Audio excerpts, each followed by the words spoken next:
Hey, IT changemakers, and welcome to The Deck Show with Tom McGraw. Let's get into it.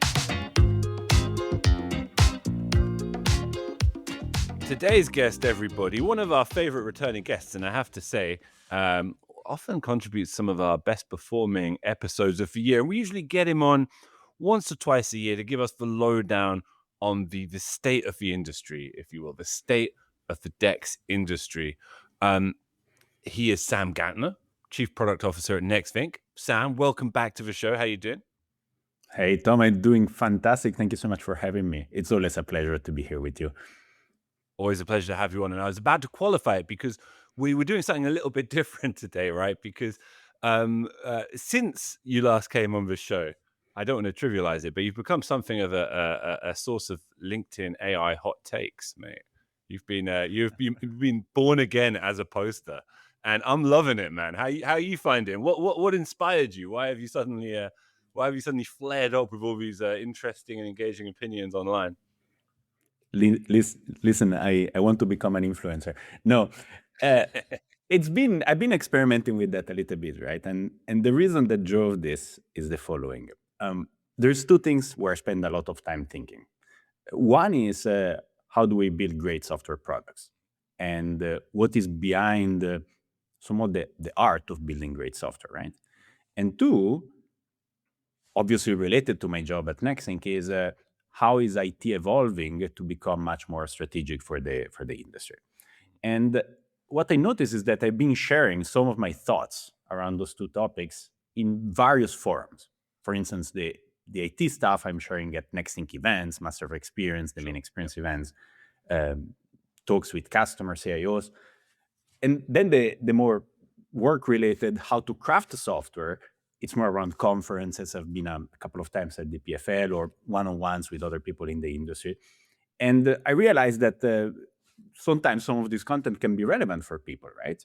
And so I thought, is there a way for me to spread this a little bit broader and maybe make sure that perhaps someone out there can take advantage of that? And so I've been trying to experiment with LinkedIn. And I must say, it's kind of fun, right? It seems to be working. So, it's not a lot of effort because those are things that I know already.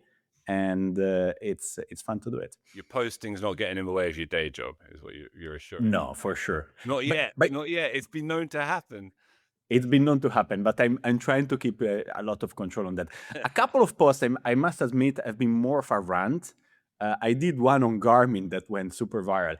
And, that's sometimes One companies... one on what, Sam? I'm sure I know the post, but say again. You did one on what? A Garmin one, the Garmin smartwatch. I missed that one. Oh, you missed that one? Yeah, No, it's the one that's been... What was the rant about? Go. Well, their choice of colors for one of the charts that is completely unreadable. No sane person on the planet is able to understand the chart. And it's just a crazy product decision, right? So at the same time, it was something that was bothering me as a user, but also as a professional building software. It's like, why would you make such a bad choice, right? And I had to share it with the planet. Nice. Well, I'm gonna admit something, right? I think from what I'd be able to read from your posts is, and it stands to reason, right, that you don't show any undue loyalty to a certain platform, right? Like, why should you? But I'm like the opposite. So just to illustrate this, I have had Spotify since I think the year it came out or the first couple. I was like, I love this product so much, and I've never broken it. And I definitely, even when like Apple was all the range with Apple Music, it was a bit cheaper. There was records on it that you couldn't get on Spotify. I was like, no, these guys delivered me this product, I feel attached to it.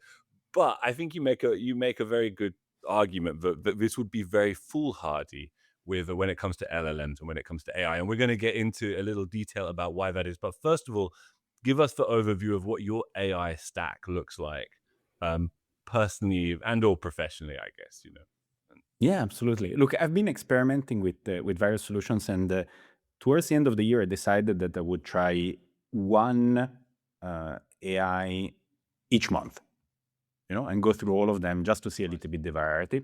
And so I used to be very focused on OpenAI. I spent some time with Gemini, which was actually great, but I really didn't like their privacy policy. So I moved away. And next in line for me was Claude.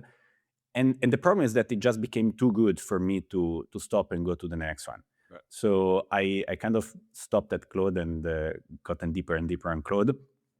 And but there's something that is happening now with LLMs that is changing the game quite a bit, which they're adding memory.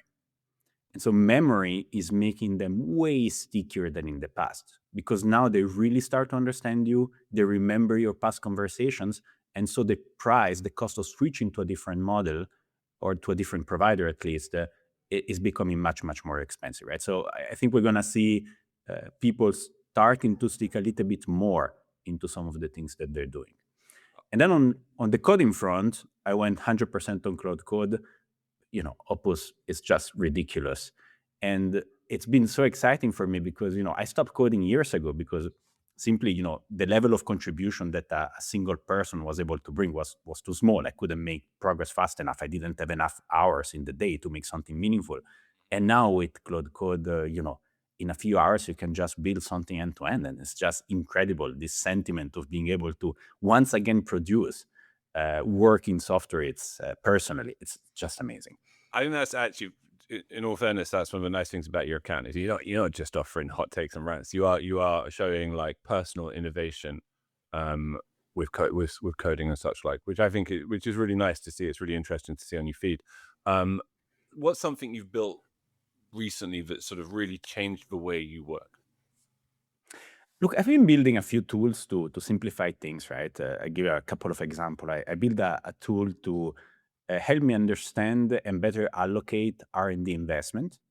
That's one of the key things that you need to understand, right? So how much effort, how much of your available capacity are you putting on different products and projects? And it's not so easy.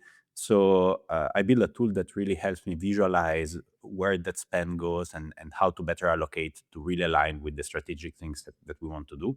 Or more recently, like every company at the beginning of the year, we do a compensation review to provide salary increases and things like that. And I wrote a tool to help me structure that in a very fair and correct and performance-oriented way, which was absolutely great. But what I realized, Tom, is that at the end of the day, it's not really about the tool. I think it's about how your thinking changes. To understand the real potential of Gen AI and how to use it, you need to be very familiar in how it operates. And the best way to become familiar in how it operates is to use it very, very often. This is why I've been advocating that the R&D leaders that are truly able to drive 3x plus, outcomes for their engineering teams are those leaders that went back to coding, right? Using LLMs. This is why the PMs that are building the best agentic products that I've ever seen are those that are using LLMs to prototype. Because fundamentally, they understand how Gen AI works, what are the limits, what are the opportunities, and then they're able to apply that to their job. So I would say this is really the major difference, not really the tool that I built, but how building those tools have helped me understand at a deep level how agents operate. Put simply, if you're in a leadership position in product development, you're able to run your own prototypes. It's something you're able to experiment at the top level. Is something you couldn't have done with anything like this used 2 years ago, right? Exactly, 100%. And just use it. Any leader out there, I think, general purpose people just doing HR management are losing their relevance more and more. If you want to be a great leader, no matter what, but especially in R&D, you need to be hands-on again. That's an interesting point. Okay, so more generally, do we see on the screen before us the two types of AI users? The ones who because I tell you, because it's not obviously my tendency towards extreme product loyalty is only exacerbated when you're in conversation with something day in day out, and you can't help but anthropomorphize them. You start to feel guilty about the idea of turning away from it. But you're gonna end up with two types of users: people who stick with one, and people who approach the whole sort of raft of options as something like a toolkit. And what does that tell us? Do you think those respective approaches, or rather the latter approach, what does that tell us about what AI actually is in terms of a product or something that's much closer to infrastructure itself? Well, it's kind of interesting, right? When you look at how people are adopting AI, I kind of break them down in three categories. The first category is people that don't get it yet, right? The people who are refusing to get into AI. And it's surprising, even across the people that I know, there's quite a few around, right? Then you get the first type of users, which are those that are really jumped into AI to use them as kind of assistants, sidekicks, and so on and so forth. And then you have those that are really starting to get into the mood of AI, which are starting to delegate some of their work to agents. And back to your question, when is AI a product or infrastructure? It's actually both. And here's the analogy. So in the SaaS world, you had Azure, AWS, Google offering the infrastructure, right? And then a number of companies building software products on top of that infrastructure. That's how we're used to think about that. In the AI world, the infrastructure is the foundational models. So OpenAI, Anthropic, Google are building those models. And then on top of this infrastructure, you build more specialized agents that are your products, right? Now, it just happens that the infrastructure players, so OpenAI, Anthropic, and so on and so forth, are also building agents on top, so are also building products on top of their own foundational models, right? But so in this perspective, it's really both. How is that influencing your approach to future product design for Nextthing? The reality of that emergent industry.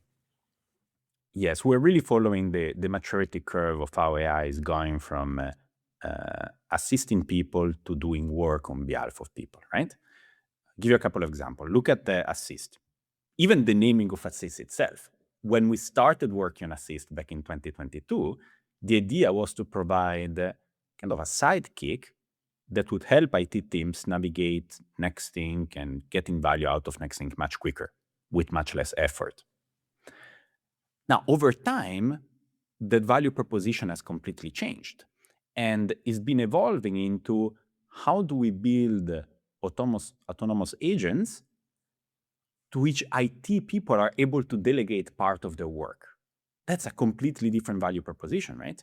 It's not about how do we let them use Nextthing better, is how do we dramatically shift the amount of manual tasks that they need to do, not only in Nextthing, but globally for their work. And Spark is a similar philosophy, right? Now with Spark, we just launched it like 2 months ago, we're able to replace a lot of that manual service desk work that used to be so slow, by the way, for people experiencing a problem. They want a solution much more quickly, right? And so Spark is able to produce that at levels of quality that are higher than what we were able to do with manual human workflows before. So more broadly, the concept for us for every new product, every new thing that we want to bring into Nextthing is becoming, let's do it AI first, and then we add a user interface only when it's really needed, right? Mm-hmm. But now the whole thinking has become AI agent first. Right. I missed the opportunity to say friend of the show when you mentioned Assist, because of course it was a prior guest. But you talk a lot in your post about the orchestration of different AI agents, right? And speaking of which, of what you were just saying, you've also got a lot of experience managing human teams.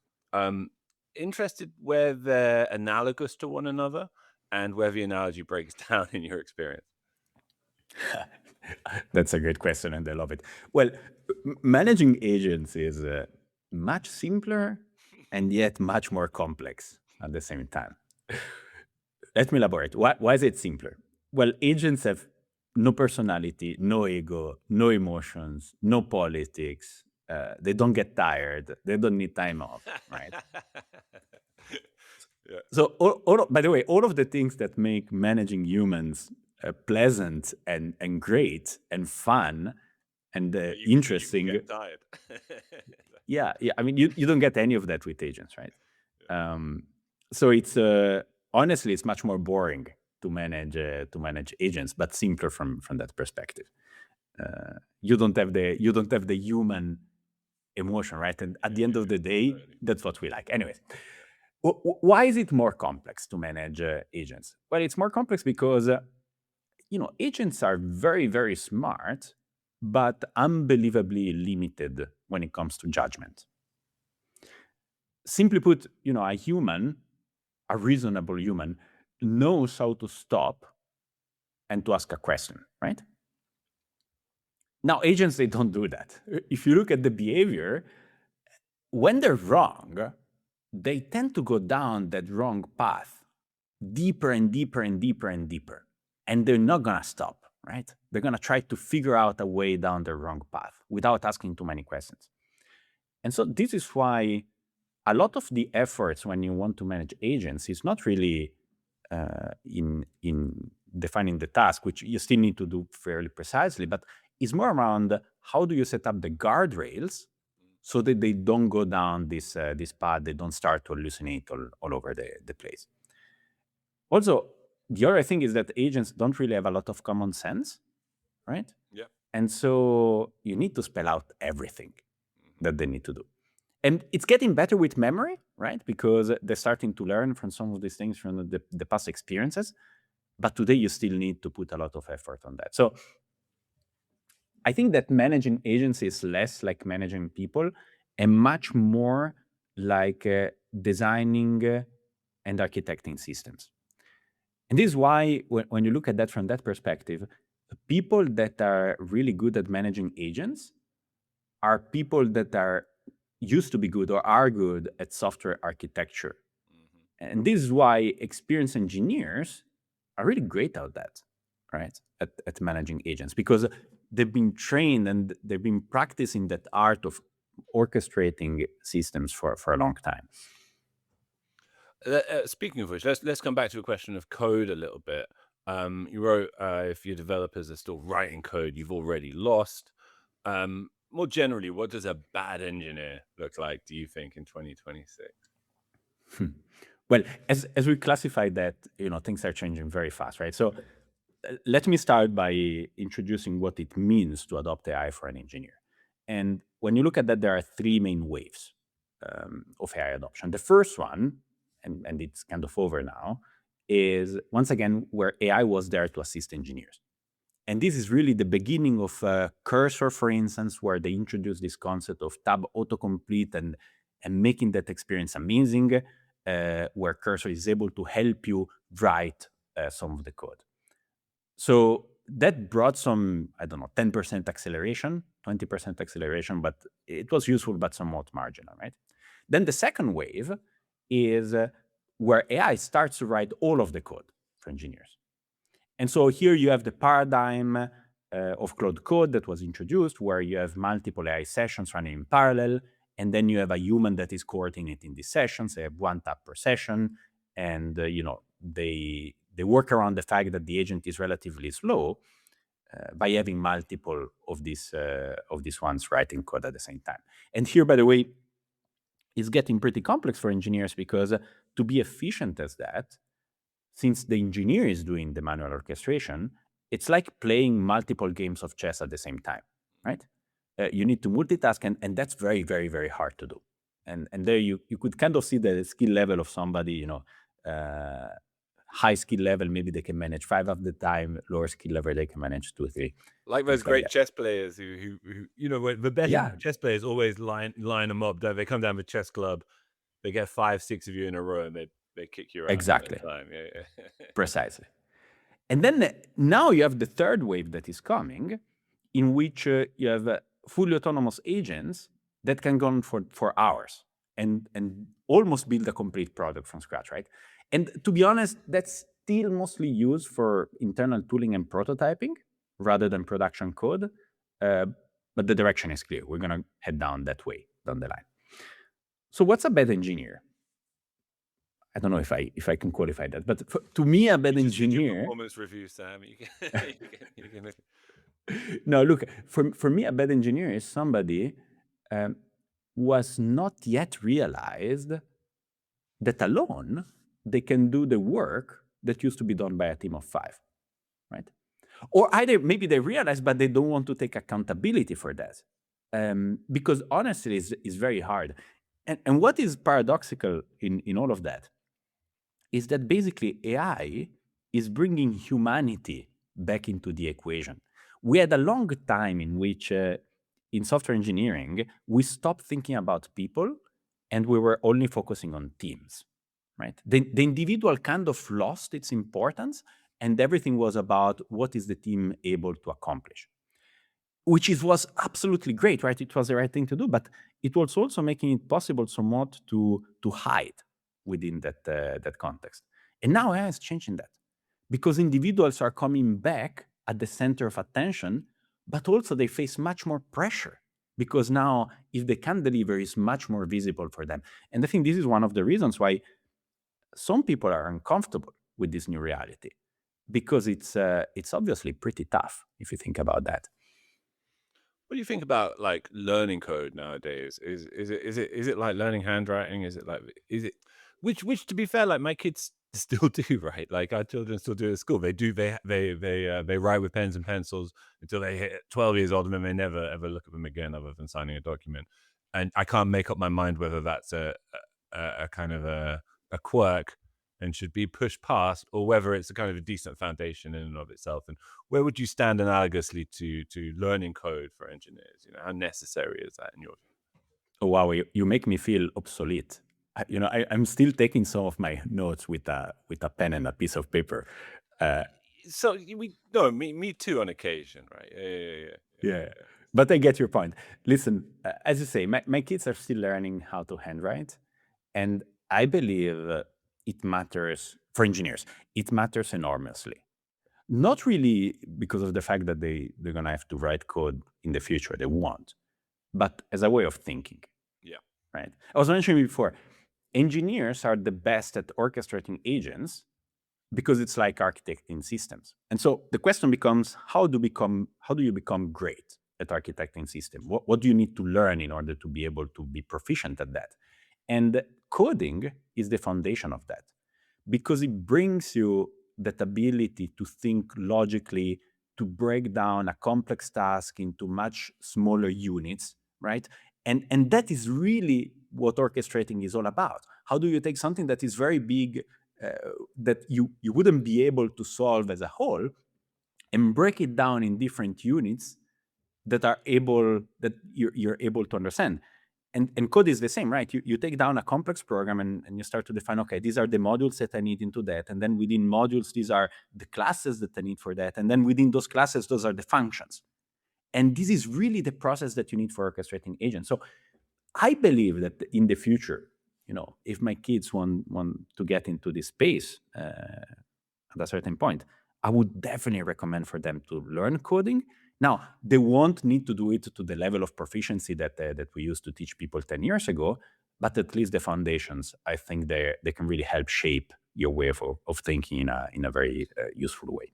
I think in any space, as well as things become more automated, as it were, foundational knowledge will remain really important, almost just like symbolically, that our professionals retain some awareness of even how the technology is functioning, like Absolutely. be it a pilot or whatnot. But okay, so this is an interesting question to me. Based upon what you were saying about infrastructure, you're building your own tools, you're not waiting around for products to be delivered to you yourself. Are we heading for a world where the best users outgrow SaaS entirely? And what is the future of SaaS in this emerging ecosystem? Look, for me, it's kind of unlikely, right? I think a lot of engineers are building their own tools to accelerate things because truth is, by the way, a lot of engineering time never went into writing code. It went into everything that was associated to writing code and to getting code to production, right? And so to go from a vibe coded thing that kind of works to something that is secure, scalable, production grade, that can be maintained, that can be used by others, there is a huge, enormous gap, right? And most people won't spend the effort to close that gap. That's a fact. Right? And especially in the large enterprise is even more important, right? Because, what if this person leaves? No, they vibe coded a tool that a bunch of people are using, and then they just leave. What happens? You need to imagine this happening. Yeah, it's a mess, right? Or what if they don't secure it and then the data goes everywhere? What about GDPRs and privacy and all of these things? I think it doesn't scale. I believe that the best users will become very proficient in delegating work to AI solutions that are provided by the market. And so at the same time, software companies have the opportunity to build much better products, right? Also, by the way, this comes with a side effect, which is the temptation for software companies to build much more, right? And so you will likely see some of the products out there explode with a huge number of badly thought features. And you mentioned before that I'm okay in naming names. Look at Microsoft Copilot, right? It's kind of terrible, and now there is a lot of pressure on Microsoft to fix things. But it felt like somebody at Microsoft told everybody, put a Copilot icon and Copilot functions everywhere. And people didn't really think about what outcome do we want to let people achieve? How do we make it easier for people to do things? But they just added feature over feature over feature over feature. And that's definitely not what we need to do, right? So I think as software professionals, we need to think about, yeah, right now we can produce so much more, but what still matters the most is what is the problem that we want to solve, and how do we do this in a way that will actually simplify people's lives and not making it more complex. Another thing I learned about you, Sam, from your posting is you read a lot of sci-fi. You admit to it. You admit to it. No, I did, yeah. And I think you even alluded to it, right? Like in some of the chat below the post, which is so much sci-fi now seems a little bit redundant because it wasn't able to kind of concretely anticipate AI. Some of it looks quite quaint and outmoded, even if it's set 1,000 years in the future, So do you feel like, elaborate on that a little bit more? And if you were to write your own sci-fi presently, what kind of future would you imagine? Look, that's a tricky one. The thing is, sci-fi was never really about predicting the near future, right? Most of it, at least. The thing that made it exciting were things like faster than light travel or contact with alien civilizations. And to that kind of scope, by the way, we're nowhere closer, right? As far as I know, we haven't made any major leaps in breaking relativity. Disclosure announcements made this year, then, Sam. I think yeah, that may be another way that sci-fi is getting a little nearer. But that could be, by the way, absolutely. Yes. So sci-fi, what it doesn't do is to reflect the speed of AI, right? So if you look at most of the narrative, it's still narrative that is centered around people or aliens, but still, thinking biological beings, because those are the things that matter for us, right? Those are the stories that we want to hear. We want to hear the stories, the struggles, the adventures of people. Mm-hmm. And that brings to me a bigger reflection, which is where are we going to be 1,000 years from now? Look at how much AI has evolved in the past 3 years. It's completely mind-blowing. And so it's a huge question mark for me. I really have no idea where the world is going to be. What are your go-to AI movies, Sam? Like, what if you had to name one or two, whatever ones for you? Look, probably one of my favorite books ever that now is a movie is Dune. Oh, love. Have you read it? Yeah. Do you know, I've got to admit, I never read the novels. I love the movies. I've watched them both about half a dozen times. Yeah, read the novels are even much better. Everyone tells me, I grew up with so many people who read them. I had so many accounts going back years and years, and everyone always says, "Oh, the first one's amazing, the second one's okay," and then it goes really, really bad really quickly. I hear that so often. But no, another one that is now a TV show is Foundation by Isaac Asimov. So that's another great one. When was the last time, off topic a little bit, but when was the last time you watched the first Matrix movie? Oh, probably 10 years ago. I haven't Okay. watched. Actually, maybe I should do that. You got to rewatch it post, LLMs. You got to post the yeah. AI explosion. You've got to rewatch it. It's even more uncannily, eerily prescient. Like I've not thought about that. Yeah. the backdrop of the 21st century so far, it gives you chills, and it's still a great movie. But That's a great idea. If you haven't rewatched it for a while, I would, and I've got a great question off the back of this for you, Sam, to lead us towards the end of the conversation. You don't strike me as particularly overly sentimental about the past, but if you could preserve 3 things, I'll take any number of things, to be honest with you, from AI-driven disruption, what would they be? Well, I would try to preserve humans, Yeah, to be keep quite us honest. around. Hey, okay. Just one. I give you just one thing. Us. Look. Let's go. AI completely changed everything in 3 years, right? What's going to happen 1,000 years from now? And I think AI will obviously completely redefine society.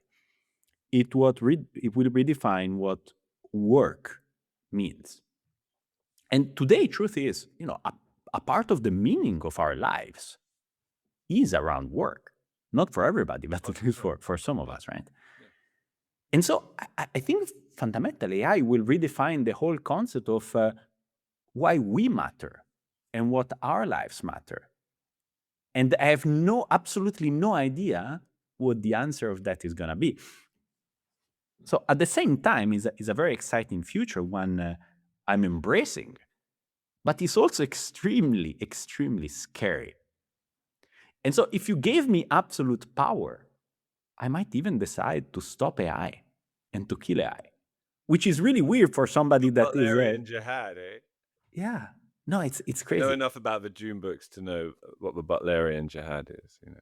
I don't know what that is. Isn't that in the Dune universe where they ceased AI? They had to turn it off effectively. Yeah, exactly. No, absolutely. Which is, by the way, it's the premise of some of these books, because otherwise, the narrative wouldn't work. But I wonder, maybe we should just turn it off.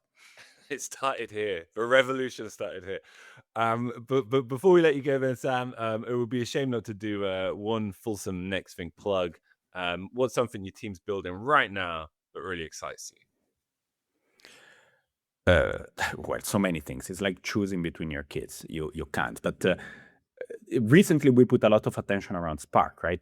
With the launch that just came, and this unbelievable product. So I will not go in the details of that, because I think it's I said that so many times. But what is coming right now in terms of agents as part of Workspace, so in the broader assist concept, that is unbelievably exciting. And it will really redefine the way of the broader IT ecosystem will operate. Not only the support organization, but how everybody in IT is doing their work. Rather than keep doing things by hand, they're going to be able to use Workspace every time they need to do something, create an agent for that, and then automate that work. So we're putting a lot of emphasis into that part. And I think what we're going to see coming in the product in the next 3 to 6 months will be really changing the game for IT operations more broadly and in general. So I'm really, really excited about that. Awesome. Sam Gantner, lovely to have you back on. Keep on posting. We're enjoying it, man. Thank you so much. Cheers.